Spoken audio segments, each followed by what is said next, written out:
오늘 성경 본문은 예루살렘에게 임했던 복음, 유대인에게 있던 이 복음이 최초로 이방인에게, 열방에게 이 복음이 나가는 아주 그런 굉장히 중요한 결정적인 사건을 다루는 말씀입니다. 오늘 고넬료라고 하는 한 이방인이 사도성을 대표하는 베드로와 오늘 만나는 그런 사건입니다. 이 두 사람의 만남은 보통 만남이 아니라 정말 세계의 운명을 뒤바꾸는 그런 만남이 됩니다. 저는 여러분들의 만남도 그런 만남이 되기를 바랍니다. 여러분이 누구를 만났는데 어떤 사건에 여러분이 개입을 했는데 바로 그것이 여러분의 개인의 사건이 아니라 정말 한국의 역사를 바꾸는, 세계 역사를 바꾸는 그런 사건이 되기를 바랍니다. 하나님은 복음을 주셨습니다. 우리에게 주셨는데 예루살렘에 주었습니다. 그러나 예루살렘의 복음에 머물게 하지 않으십니다. 하나님은 복음을 유태인에게 먼저 주셨습니다. 그러나 이 복음이 유태인의 전유물로 만들지 않으셨습니다. 이 복음은 모든 열방과 모든 이방인들에게 이 복음을 땅끝까지 주시기를 원하십니다. 하나님의 복음은 이처럼 무한하시고 우주적입니다. 우리 그리스도인들은, 온누리 교인은 온누리 교인이 아닙니다. 한국의 교인들입니다. 우리 온누리 교회는 세계의 교회입니다. 우리 온누리 교회 크리스천을 가리켜 월드 크리스천이라고 말합니다. 우리는 결코 이 서울이라고 하는 동부 이천동에 살고 있는 한 작은 공간에 우리가 살지만 우리는 세계를 숨쉬고 있습니다. 하나님이 우주의 주인이시므로 우주가 바로, 전 세계가 바로 우리의 교구가 되는 것입니다. 어떻게 복음이 열방에게로, 어떻게 복음이 이방인에게로 전달되게 되었는가? 이 사건이 너무나 중요하기 때문에 사도행전을 기록한 누가는 3번씩이나 반복해서 이 사건을 말하고 있습니다. 오늘 10장에 이 얘기를 하고 있고요. 11장에 가서 또 이 얘기를 반복합니다. 15장에 가면은 이 얘기를 또 한 번 반복하고 있는 것을 볼 수가 있습니다. 오순절날 성령이 예루살렘 다락방의 120명에게 임했습니다. 그러나 하나님은 이때부터 벌써 이 복음이 전 세계로 확산하시기 위하여, 전 세계로 이것이 나가기 위하여 준비하셨던 것을 볼 수가 있습니다. 오순절날 예루살렘에 있는 한 다락방에 120명이 기도하고 있을 바로 그 무렵에 세계 곳곳에 있는 사람들을 예루살렘으로 하나님이 집중하고 계셨습니다. 그 얘기가 사도행전 2장 5절 이하에 보면 잘 나타나 있습니다. 그때 경건한 유대인들이 천하 각국에서 예루살렘으로 모이고 있었다고 그랬습니다. 바로 그때 성령이 오순절날 임한 겁니다. 성경은 그 천하 각국에 모인 나라 또는 사람 이름들을 다 열거하고 있습니다. 바데인, 메데인, 엘리민, 또 메소포타미아, 유대와 가바도기와 본도, 아시아, 부르기아, 밤빌리아, 애굽과 및 구레네 가까운, 이 구레네 가까운 리비아는 지금 아프리카를 의미합니다. 여러 지방 사람들이라 이렇게 되어 있습니다. 여러분이 사도행전을 연구한 지도를 보면은 지중해 연안에 그들이 접촉할 수 있는 모든 그 나라들이 다 연결되고 있는 것을 볼 수 있습니다. 참 놀라운 일이. 사도행전 2장 10절 11절에 보면은 로마로부터 또 사람이 왔다고 말했어요. 로마로부터 온 나그네가 있었는데 그들 중에 재미있는 표현이 유대인이 있었고요. 경건한 유대인들이 있고요. 또 하나 유대교에 입교한 사람들도 왔다고 그랬습니다. 유대인은 아니었지만 유대교에 입교한 이방인들이 그때 있었다는 얘기입니다. 그들도 전부 예루살렘으로 집중하고 있었습니다. 하나님이 하시는 일은 놀라운 것입니다. 하나님은 시간과 이런 때를, 이 공간을 잘 활용을 하시며 아무 때나 일하는 것이 아니라 일할 때가 있습니다. 은혜 받을 때가 있습니다. 온누리 교회가 일할 때가 있습니다. 여러분이 일할 때가 있습니다. 이 때를 놓치면 안 돼요. 그때 하나님은 메뚜기 떼로 보내기도 하시고, 하나님은 바람을 불게 하기도 하시고, 하나님은 사람을 모이기도 하시고, 하나님은 역사를 바꾸기도 하시며, 하나님이 이런 때가 있어서 지금 공산권을 무너뜨리고 마셨습니다. 만약에 소련을 무너뜨리고 전쟁을 했더라면 원자폭탄 몇 개를 터뜨려야 되겠습니다. 근데 하나님이 하시니까 한 달 만에 갑자기 탁 바꾸시는 거예요. 이북을 정치적으로 어떻게 해결할 수가 있겠어요? 이북을 경제적으로 통일을 어떻게 해결할 수 있어요? 안 됩니다. 하나님이 하시면 순식간에 하는 겁니다. 하나님 방법이 이런 것입니다. 하나님은 순식간에 당신의 방법으로 인간의 모든 학문과 지성과 역사의 방법으로 하시 아니하시고 당신의 방법으로 일을 하시는 것입니다. 오순절날 성령이 임한 것도 그런 것이고 그 성령이 임한 오순절의 사건이 순식간에 그 지중해 연안에 있는 모든 나라에게 확산될 수 있도록 하신 것도 하나님이 하시는 방법 중에 하나였습니다. 그러나 이렇게 그때 그렇게 모였던 사람들에게서 예루살렘에 있었는데 오순절날 성령이 임하니까 120명들이 성령 체험하자마자 문을 박차고 밖으로 나간, 그리고 그 사람들의 방언으로 말로 알아들 수 있도록 막 설교를 하는 거예요. 이 방언이 터졌어요. 근데 그 방언은 지금 우리가 하는 방언과 좀 다른 것이었습니다. 그건 그 나라 사람, 내가 한국말로 말하면 그 사람들이 자기 나라 말로 알아듣는 거예요. 다 알아듣는 거예요. 순식간에 그런 일들이 바벨탑에서 무너졌던 언어의 혼잡이 바로 거기에서 언어의 통일로 나타나는 것입니다. 우리가 천국 가면 이런 언어를 쓸 거예요. 다 다른 나라 사람들 있는데 누가 통역하고 있겠어요? 동시통역처럼. 순식간에 다 이해하는 거예요. 그죠? 뭐 나는 그때가 빨리 오기를 바랍니다. 영어 공부 안 해도 되니까. 다 알아요, 다. 이렇게 산발적으로 역사하던 복음이 오늘 10장이요, 사도행전 10장에 오면 이제 고넬료라고 하는 한 사람을 통하여 본격적으로 이제 문을 열게 되는 것입니다. 유대주의가 세계로, 한 민족주의가 우주적으로 이렇게 하는 것입니다. 여기에 사용된 한 사람이 있었습니다. 그 사람의 이름은 고넬료입니다. 역사를 바꾸는데 사용될 한 사람이 있습니다. 그 사람이 여러분이 되기를 바랍니다. 세계를 변화시키는데 하나님이 쓸 사람 한 사람이라고 합니다. 바로 그 사람이 여러분이 되기를 바랍니다. 고넬료라는 사람을 하나님이 쓰셔서 이방인의 세계에 복음의 문을 열게 하셨습니다. 10장 1절을 함께 읽겠습니다. 시작.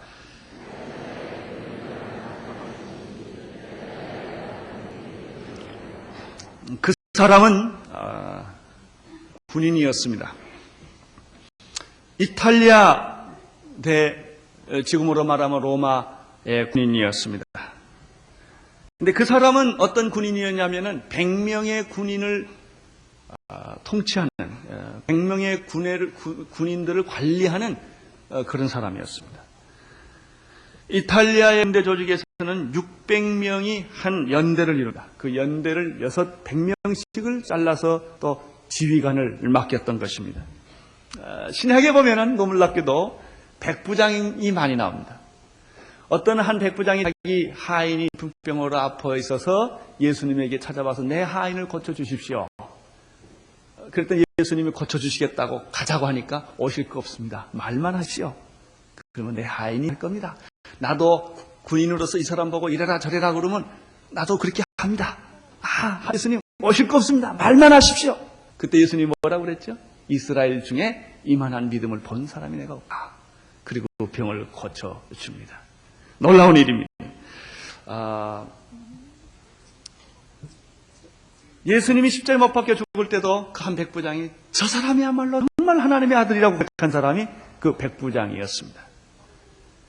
오늘 여기에 나타난 고넬료라고 하는 한 사람은 군인으로서 백부장인데 바로 이 믿음이 좋았던 예수님이 칭찬했던 그 백부장과 쌍벽을 이루는 참 경건하고 우리가 존경할 만한 그런 인물이었습니다. 2절을 보시기를 바랍니다. 2절 시작.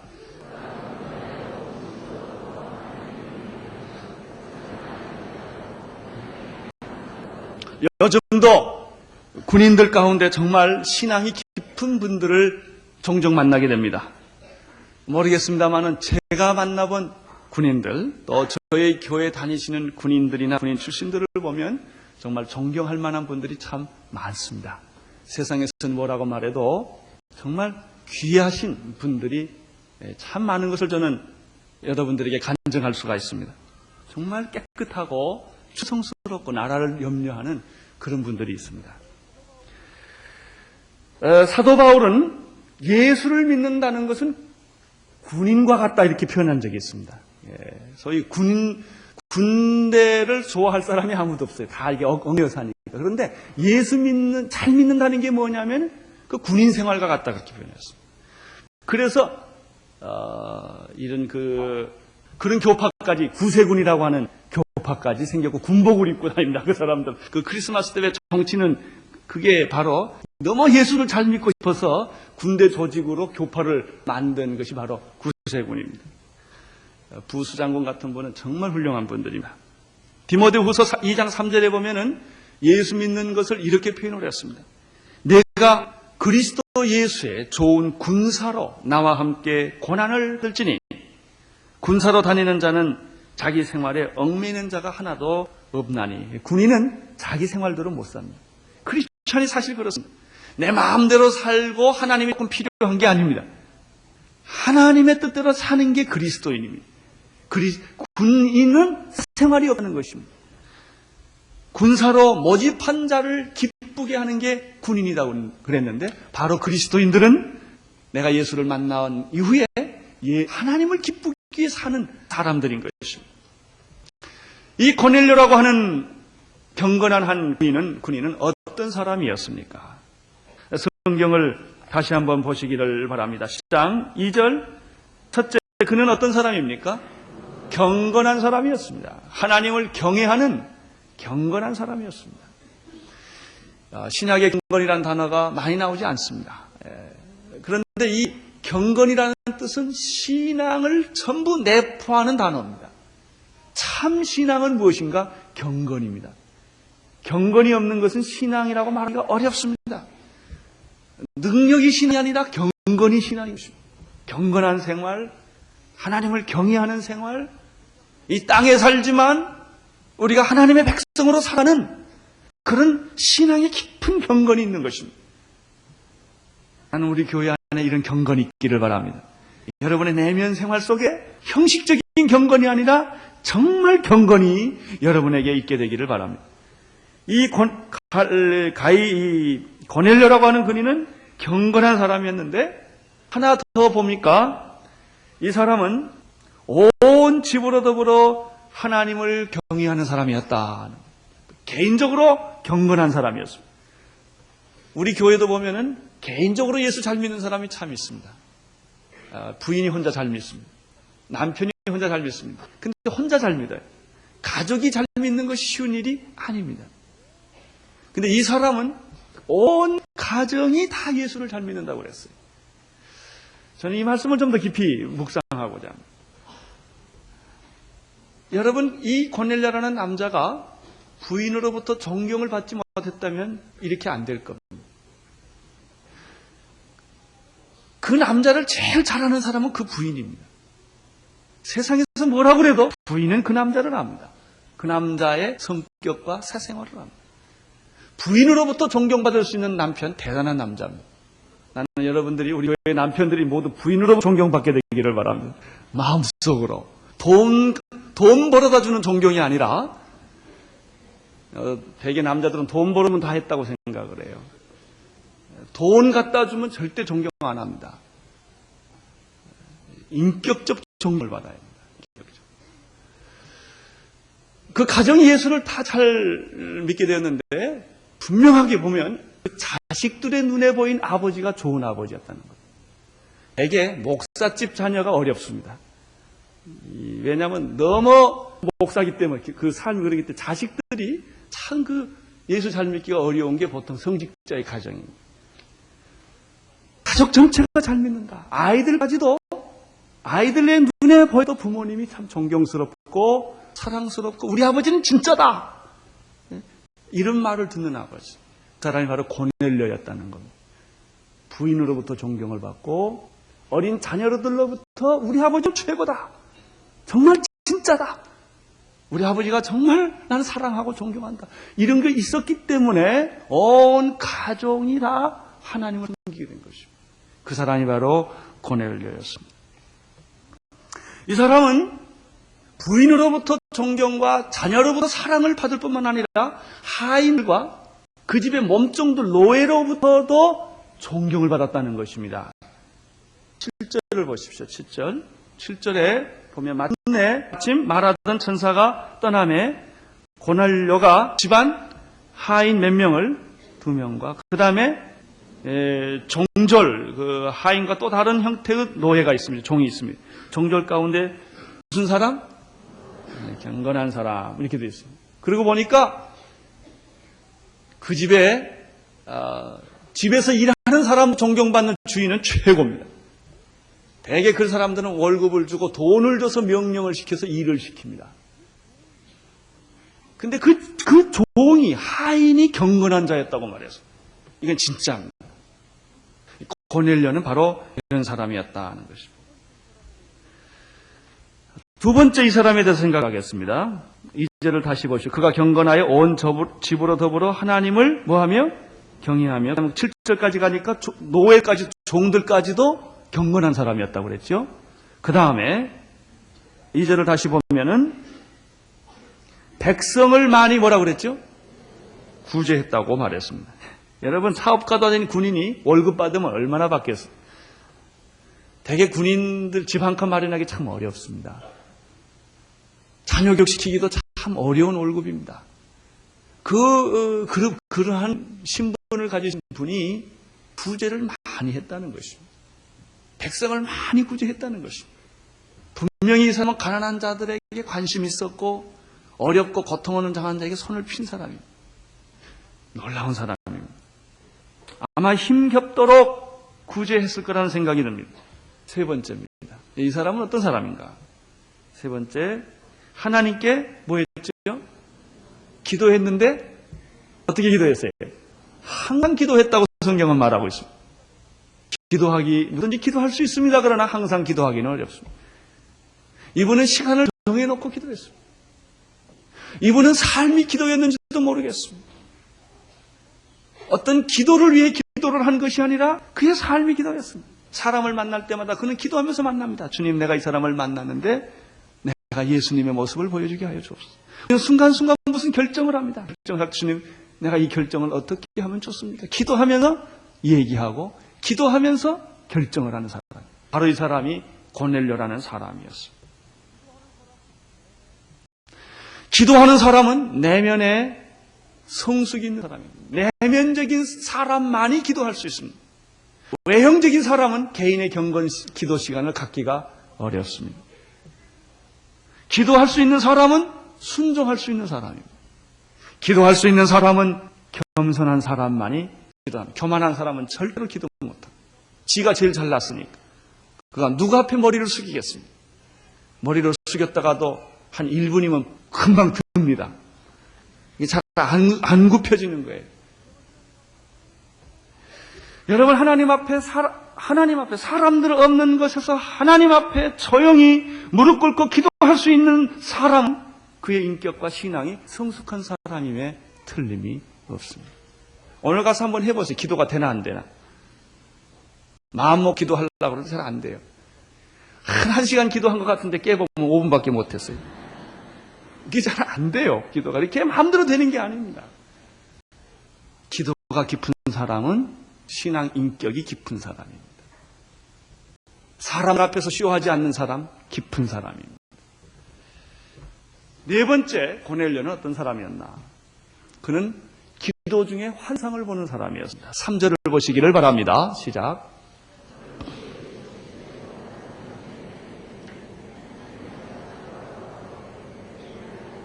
제9시란 유대인의 기도 시간으로 오후 3시에 해당합니다.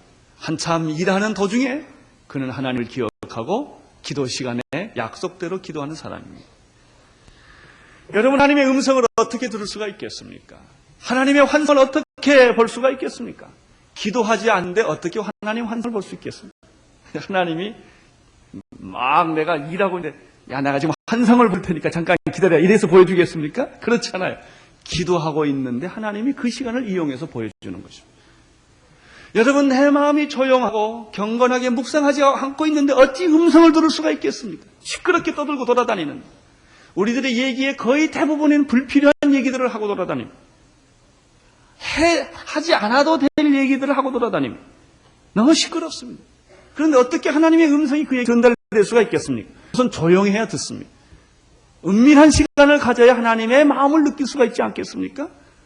내가 잡담하고 떠드는데 어찌 하나님의 음성이 들릴 수가 있겠어요? 영화 보고 있는데 하나님의 음성 들릴게요? 안 됩니다. 비디오를 보고 있는데 하나님의 음성이 들릴까요? TV를 보고 있는데 하나님의 음성이 들릴까요? 아닙니다. 내가 조용히 있어요. 담배 피고 술 먹고 있는데 하나님의 음성이 들릴까요? 안 됩니다. 내가 조용히 있어야 합니다. 기도하고 있어야 합니다. 여러분, 기도하고 있으면 하나님 그 시간에 여러분에게 찾아가십니다. 성경을 읽고 있을 때 하나님이 그 시간에 여러분에 찾아가 주셔서 말씀을 하시는 것입니다. 고넬료는 기도 중에 한 환상을 보았습니다. 제9시에 기도했던 사람이 하나 있지요. 베드로와 요한이 제9시에 기도하려 어디로 올라가다가 성전으로 올라가다가 나면서 안전병이를 만나서 그를 일으켜 세우는 기적이 있었습니다. 고넬료는 중언부언하는 사람이 아닙니다. 그는 응답받는 기도의 사람이었습니다. 우리 온누리교회 성도님들이 바로 다 이렇게 경건한 시간을 가지고 기도의 시간을 약속대로 가지고 하나님을 정기적으로 만날 수 있게 되기를 바랍니다. 그는 아직 세례를 받지 못한 이방인이었습니다. 11장에 가면 고넬료가 세례받는 얘기가 나옵니다. 10장의 그 마지막 부분에 가면은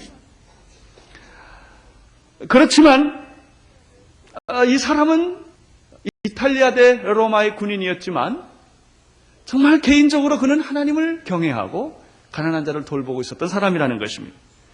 우리들이 일반적으로 사람을 평가할 때 그 사람이 누구냐보다는 어떤 직업에 종사하느냐, 어떤 지방 출신이냐, 어떤 학교 출신이냐를 먼저 따지는 그런 선입감과 그런 경향이 있습니다. 자기와 동향이라든지 자기와 학교 선후배라든지 그러면 좀 더 관심을 갖게 됩니다. 그래서 사람이 나쁜 사람이라도 좋게 생각하려고 하는 그런 경향성이 있습니다. 나는 여러분들이 그 사람이 누구냐를 보시기를 바랍니다. 그 사람이 어떤 소속이냐, 어떤 지방이냐, 어떤 컬러를 가지고 있느냐보다 그 사람이 누구냐가 더 중요하다는 것입니다. 이렇게 볼 때 우리는 김일성 정치 지배 아래이지만 북한의 관료나 군인들 사이에도 고넬료 같은 사람이 있을 수 있다는 것을 생각하게 됩니다. 그래서 우리가 기도하는 것입니다. 모슬렘이나 불교나 힌두 문화권 속에서도 이런 것이 있을 수가 있습니다. 저희 교회에서 세례를 주다 보면은 굉장히 많은 사람들이 불교 문화권 또 불교 가정에서 태어났다가 예수를 만나서 세례받은 굉장히 많다는 것을 알게 됩니다.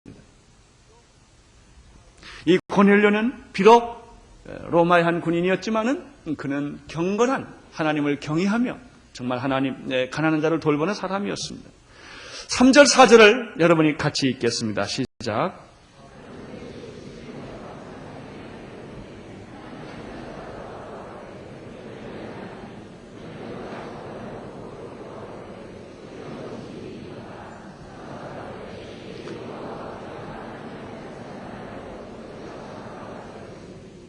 고넬료가 기도하고 있는 동안에 천사가 나타났습니다. 환상이 보여졌습니다. 그리고 하나님의 메시지가 그에게 전달되었습니다. 여기서 우리는 하나님은 어떤 분이신가를 몇 가지를 깨닫게 됩니다.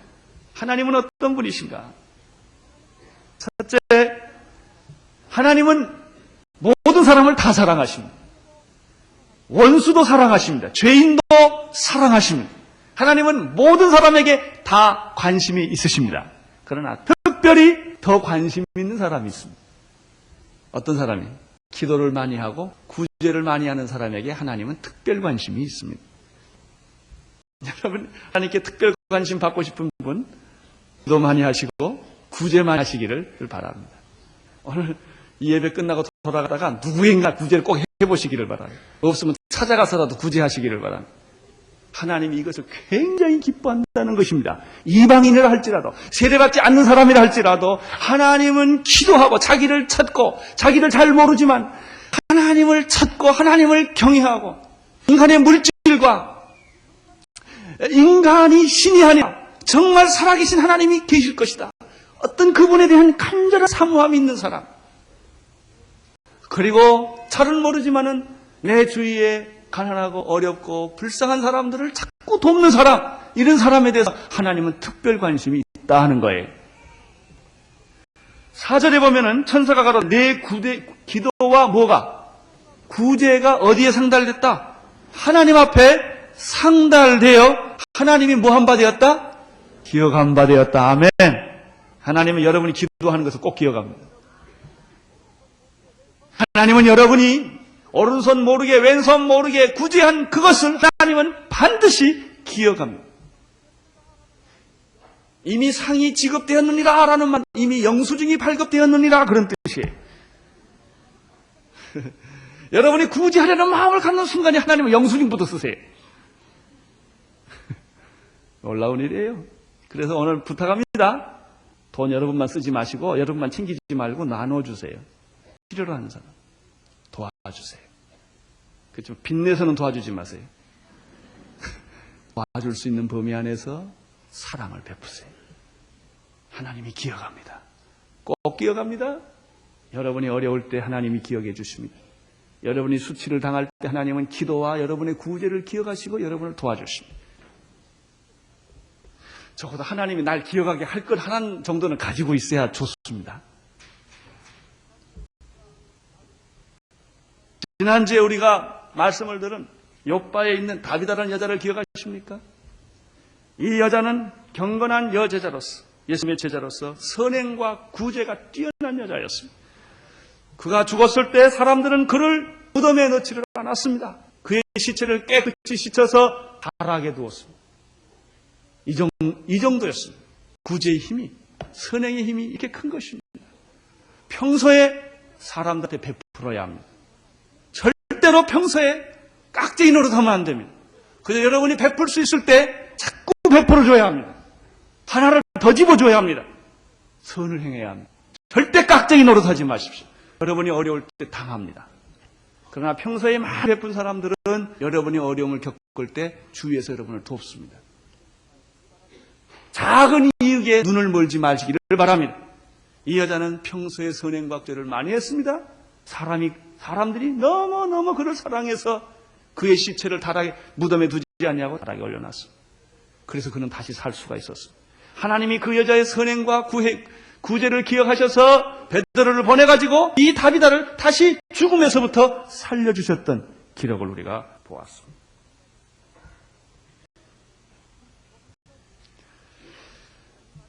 또 한 가지 우리가 이 말씀을 통해서 배우는 하나님의 속성 중에 하나는 하나님의 계시는 구체적이고 분명하다는 것입니다. 하나님이 우리에게 오실 때 애매모호하게 오시지 않습니다. 이렇게 보면 이렇고 저렇게 보면 저렇게 이렇게 안 합니다. 하나님이 우리에게 오실 때 어떤 신비스럽게 이상하게 오시지도 않습니다. 문자 하나 탁 써놓고 이렇게 오시지 않습니다. 여러분, 하나님이 인간을 구원하실 때 하나님 방법으로 오지 않았습니다. 만약에 하나님이 하나님으로 오셨다면 인간은 하나님을 만날 수가 없습니다. 왜냐하면 하나님과 인간은 본질상 질적으로 다른 존재이기 때문에 그렇습니다. 하나님이 인간을 구원하시기 위하여 어떤 방법으로 오셨습니까? 육신의 몸을 입고 오신 것입니다.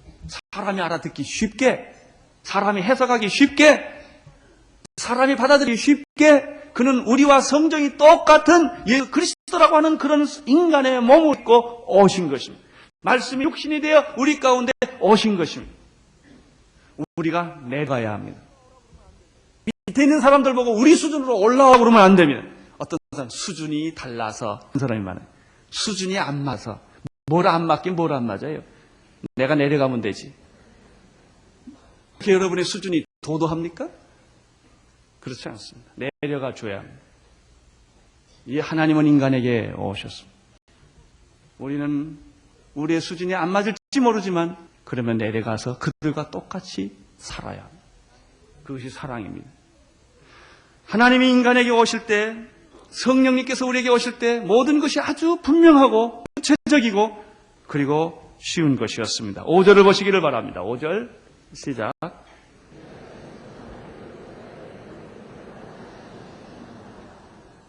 그 다음 6절. 자, 여기에 있는 말 중에 못 알아들을 말이 있습니까? 하나도 없죠. 그게 하나님의 말씀이에요. 나는 성경을 주신 하나님을 찬양합니다. 만약 여기에 이상한 괴상한 글자들만 가득 차 있고 라틴어로 읽어야 되는지 알 수 없는 말이 있다면 어떻게 하겠어요? 이 책은 누구든지 쉽게 이해할 수 있는 책이에요.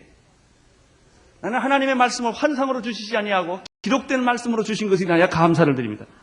환상을 받을 그때는 좋아요. 근데 1년 지나면 다 잊어버려요. 기록된 말씀은 항상 보면 있어요. 그냥 안심하고 잊어버리기를 바랍니다. 그냥 다시 펴면 있으니까. 얼마나 성경이 좋은지 몰라요. 네? 이게 하나님의 말씀이에요.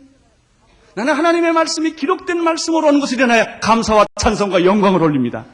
나 같은 사람을 아시고 기억할 줄 모를 것을 아시고 보면 읽을 수 있도록 이렇게 하나님이 말씀 주셨습니다. 내가 지금 사람을 욥바라는 데를 보내요. 너는 동으로 가라 이렇게 하셨어요. 뭐 너는 서쪽으로 가면 귀인을 만날 거다 이런 소리도 안 하고 아주 분명해요. 욥바로 가라. 그러면 베드로라는 사람을 만나게 될 것이다. 이게 얼마나 구체적이에요. 우리는 너무 쉬운 것을 어렵게 만들고 아주 분명한 것을 애매하게 만들어서 예수 믿으려고 그래요. 그래야 문외가 되는 것처럼, 그래야 뭐 신령한 것처럼. 그렇지 않습니다. 아주 분명한 거예요. 그 베드로가 어디 있느냐도 다 가르쳐줘요. 시몬, 가죽을 뭐 만든 피장, 그 가죽공인 시몬이라는 그 사람 집에 지금 있단 말이에요. 거길 가라. 초청을 해라. 그 집까지 또 가르쳐. 해변에 있다. 또 방황할까봐. 다 가르쳐줘요. 나는 우리 하나님을 참 되게 좋습니다. 어렵게 오시면 내가 어떻게 할 뻔했어요. 성청 스님을 참 인간적으로는 존경하고 귀하다고 생각하지만 그렇게 믿어서 구원받는다면 누가 구원받겠습니까? 난 생각할수록 깜짝깜짝 놀래요. 아니 어떻게 그냥 자지 않고 앉아서 잠까? 눕지 않고 그렇게 고행하고 그렇게 해서 돌을 닦는다고 그것이 구원이라고 하면 누가 예수를 구원받을 수가 있겠어요? 얼마나 좋아요. 예수 믿으면 구원받는다. 아이 얼마나 쉽고 좋습니까? 지금 당장 누구든지 마음의 문을 열고 문을 열면 내가 내게 들어가겠다. 내가 선행을 해야 구원받는 게 아니다. 내가 죄를 다 씻어야 구원받는 게 아니다. 지금 죄가 있을지라도 내가 살인자라 할지라도 내가 죽일 놈이라 할지라도 지금 예수님을 의지하고 나를 믿고 오면 내 죄를 누군가 같이 씌워주겠다. 이게 예수 믿는 거. 구원이에요. 이게. 동양 철학이나 종교를 보십시오. 지금도 산속에 들어가서 도를 깨달아야 하고 비밀이나 신비를 체험해 30년 뭐 있었대나 이래가지고 보통 사람들 잘 알 수도 깨달을 수 없는 어떤 도달할 수 없는 멀고 먼 진리 알 것 같으면서 모르고 잡힐 듯 하면서 안 잡히는 그래야 굉장히 멋있는 것 같아요. 어떤 사람 보면 심오한 글자 몇 개를 탁 써놓고 그걸 깨달으라는 거예요. 온 우주 비밀이 그 몇 자 글자에 다 있다는 거예요. 그렇게 동양 철학이나 동양 신비는 전부 그렇게 되어 있어요. 철학이나 종교는. 선한 행위나 피나는 고행을 통해서 구원받게 하지 아니하시고 이렇게 하나님은 우리에게 쉽게 구체적으로 분명하게 계시하시는 것이죠. 나는 여러분이 예수 믿을 때 혼돈하지 않게 되기를 바랍니다. 나는 여러분이 예수를 믿을 때 그렇게 이상하게 안 믿게 되기를 바랍니다. 성경대로 분명하고 아주 구체적으로 여러분이 예수님을 믿으시기를 바랍니다. 세 번째, 오늘 이 말씀을 통해서 또 하나 깨닫는 것이 있습니다. 하나님의 속성. 하나님께서는 우리에게 계시하여 주실 때 한쪽에만 계시하지 아니하시고 양쪽에 다 계시한다는 것이죠. 고넬료에게 하나님의 환상을 보여주셨습니다. 고넬료에게만 보여주셨으면 어떻게 할 뻔했습니까? 내가 환상 받고 왔는데 베드로 사도요 우리 집에 오셨어서 그러면 베드로는 나는 안 받았는데 그럼 어떻게 해요? 하나님은 은혜를 주실 때 당신의 일을 하실 때 당신의 역사를 하실 때 양면적으로 하신다는 것입니다. 우리 신학교에 가면 그런 예화를 재미있는 예화를 만들어줍니다. 어떤 성도가 은혜를 받아서 그 목사님이 결혼 안 해서 참 좋아가지고 찾아가서 목사님 내가 계시를 받았는데 목사님하고 결혼하라고 합니다. 아니 곤란해요. 그 부인할 수도 없고. 그래서 그 목사님이 나는 안 받았는데요. 그런 말을 했다는 거죠. 받으면 둘 다 같이 받아야죠. 하나님은 한쪽으로만 하시지 않는다. 계시를 다 알 수 있도록 하신다는 것입니다. 사울이 다메섹 도상에서 그가 예수님을 만났습니다. 눈을 멀었습니다. 그때 하나님은 누구를 준비하고 계십니까? 아나니아를 준비하고 있었다는 것이 이미. 그래서 아나니아를 통해서 눈을 뜨게 하신다는 것이죠. 에티오피아 한 내시가 성경을 읽으면서 늘 고민을 했습니다. 이사야에 있는 말씀 그는 누구일까? 그는 누구일까? 그때 하나님은 빌립을 준비하셔서 광야로 가게 하십니다. 광야로 만나서 그가 바로 메시아라는 것을 가르쳐 주게 하십니다. 여러분, 하나님은 막연하게 일하지 않습니다. 하나님은 준비 없이 일하지 않습니다. 하나님이 어떤 일을 하시려고 할 때는 반드시 미리 응답하시고 사람을 준비하시고 돈을 모아주시고 계획을 하셔서 일을 하시는 것입니다. 그래서 하나님이 일을 할 때는 염려하지 않게 되기를 바랍니다. 근심하지 마십시오. 문제는 그것이 하나님의 뜻이냐 아니냐가 중요해요. 내 뜻 가지고 하나님의 뜻이라고 한다면 망하게 될 것입니다. 어떤 사람은 자기의 뜻이 하나님의 뜻인 것처럼 착각할 수도 있습니다. 그러나 정말 하나님의 뜻이면 반드시 하나님은 여러분의 인생을 책임져 주십니다. 여러분의 인생을 책임져 주실 뿐만 아니라 여러분의 생애 전체를 영광스럽게 하나님은 만들어 주신다는 것입니다. 이게 하나님의 일이냐? 그러면 하나님이 예비하신다. 하나님이 준비하신다. 하나님이 하시지 내가 하는 거 아니다. 그런 믿음이 제게 요즘 생깁니다. 그래서 좀 자유스러워졌습니다. 내가 하려고 생각하니까 아주 앞이 깜깜해요. 하나님이 하신다고 생각하니까 그렇게 기쁨이 충만할 수가 없어요. 저희 교회 2명을 선교사를 보낸다? 내가 눈 감으면 될 것 같고 눈 뜨면 안 될 것 같아요. 눈 뜨면 너 미쳤니? 그래요. 말도 안 되는 소리를 한단 말이죠. 예, 서울에 있는 무이층에 조그만한 교회가 도대체 뭘 할 수 있다는 말인가? 그러나 눈 감고 기도하면 세계가 보입니다. 환상이 보입니다. 우리 교회에서 놀라운 일들이 벌어질 것이 믿음의 눈으로 보이기 시작을 합니다. 눈을 뜨면 또 걱정이에요. 여러분, 그러나 하나님이 이런 믿음 주셨을 때는 이미 응답하고 있다는 겁니다. 준비하고 있다는 것입니다. 하나님이 하시면 어려운 게 없습니다. 그러나 내가 하면 모든 거 다 막힙니다. 불가능하냐 불가능하지 않느냐가 중요한 것이 아니라 하나님의 뜻이냐 아니냐가 중요합니다. 하나님의 뜻이면 불가능한 일도 얼마든지 해낼 수 있지만 하나님의 뜻이 아닌 것은 아무리 가능한 것도 해서는 안 되는 것입니다. 할 수 있는데도 그거는 안 해야 되는 것입니다. 사역을 허락하셨을 때는 이미 사람을 준비하시는 것입니다. 그래서 여러분들 하나님의 일을 할 때 절대 사람에게 조르시지 말기를 바랍니다. 사람한테 손 벌리고 돈 벌리고 그러지, 돈 벌린다. 돈 달라고 그럴 거 없어요. 기도하면 돼요. 기도해서 안 되는 건 안 해야 합니다. 기도해서 안 하는 건 안 주시는 거지요. 그걸 사람한테 쫓아다니면서 치사하게 그럴 게 하나도 없어요. 하나님이 하시는 거예요. 하나님. 고넬료에게 환상을 보여주신 하나님은 동시에 똑같은 시간에 베드로에게도 보여주셔서 준비시킨다는 것입니다. 7절 보시겠습니까? 7절 시작.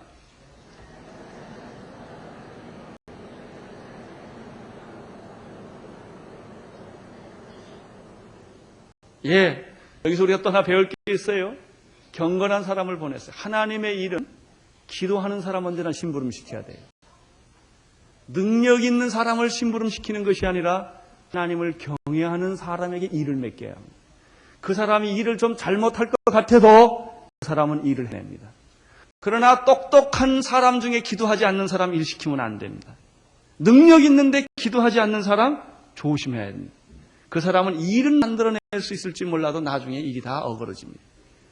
하나님의 일은 기도하는 사람, 경건한 사람을 통해서 많이 열매를 맺게 되는 것입니다. 9절을 보십시오. 9절 시작. 이튿날 저희가 행하여 성에 가까이 갔을 때 그때 베드로가 기도하려고 지붕에 올라니 제 시간이 6시라. 베드로 기도를 하고 있지 않았다면 어찌 하나님의 환상과 음성을 들을 수가 있었겠습니까? 여러분, 하나님의 음성을 듣고 싶습니까? 그러면 시간을 정해놓고 기도하십시오. 간단해요. 뭐 하나님의 음성을 듣는 법, 이렇게 하고 저렇게 하고 그게 아니라 그냥 시간 정해놓고 그냥 기도하고 있어요. 1년도 좋고 2년도 좋고 기도하고 있으면 하나님이 그 채널을 통해서 여러분에게 오십니다. 환상을 보고 싶습니까? 시간을 정해놓고 기도하십시오. 기도 시간이 제일 좋을 것입니다.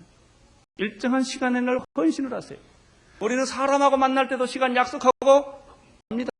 왜 하나님은 시간을 약속을 안 하십니까? 하나님은 아무 때나 만날 수 있다고 그렇게 함부로 하는 겁니까? 예배는 아무 때나 드릴 수 있다고 그렇게 함부로 하는 겁니까? 오늘 가볼까, 교회? 에이, 좀 바쁘고 피곤한데 그만두지. 그렇게 해서 하나님 만나십니까? 그렇게 하는데 하나님이 여러분을 정성스럽게 만날 수 있다고 생각하십니까? 그렇지 않습니다. 우리가 사람을 만나는데도 정성을 들입니다. 바이어가 오면 얼마나 정성으로 대접을 합니까? 하나님에게 정성을 쏟으십시오. 정성스럽게 준비하십시오. 시간에 늦지 않고 약속 시간에 딱 와서 기다리십시오. 그때 하나님은 여러분들에게 은혜를 물붓듯이 쏟아 주시게 될 것입니다. 베드로가 생각지도 못하게 환상을 보았습니다. 보자기 같은 그릇이 하늘에서 내려오는 것을 보았습니다. 그는 해석할 수가 없었고 믿을 수가 없었고 그는 이해할 수가 없었습니다. 이때 성령님께서 19절 한참 뛰어가서 갑니다. 19절에 다음과 같이 말씀을 하여 주십니다. 읽어주십시오.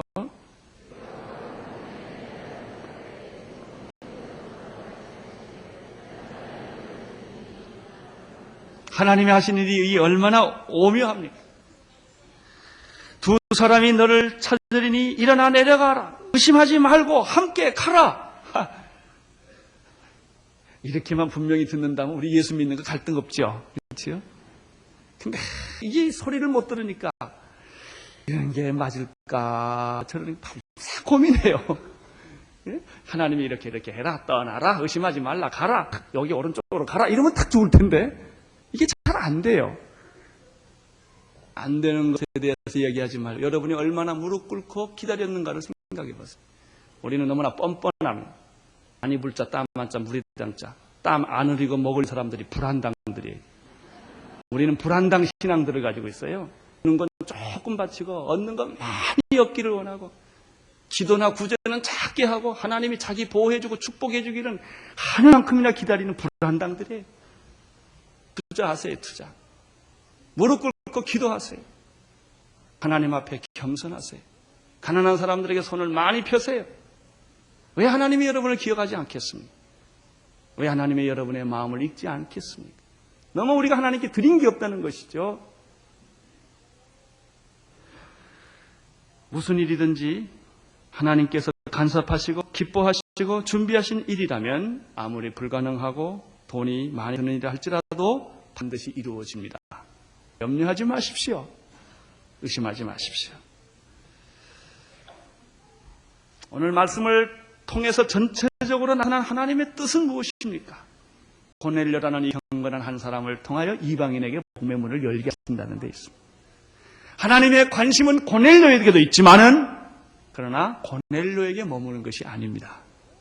고넬료가 그 가정이 전체적으로 예수 믿고 세례받고 구원받는 이 사건을 통하여 그는 온 이방의 모든 이방인들에게 모든 열방에게 예수 그리스도의 복음이 전해지기를 원하셨던 것입니다. 하나님은 여러분을 축복해 주실 것입니다. 그러나 축복은 여러분만을 위한 축복이 아니라 여러분이 축복을 받는 그 축복을 통하여 전 세계가 축복받기를 하나님은 원하십니다. 기도하겠습니다. 하나님 아버지 감사합니다. 오늘 우리들을 통하여 고넬료 사건을 보게 하시니 감사합니다. 고넬료는 이방인이었지만 하나님을 경외하고 기도하며 구제를 많이 했던 경건한 사람이었습니다. 주여 오늘 우리들의 삶이 그런 고넬료와 같은 삶의 모습이 있게 하여 주시옵소서. 고넬료를 통하여 이방인에게 열방에게 복음이 전해졌듯이 주여 우리를 통하여 세계가 변화되게 하여 주시고 나를 통하여 한국이 변화되게 하여 주시옵소서. 예수님 이름으로 기도드리옵나이다.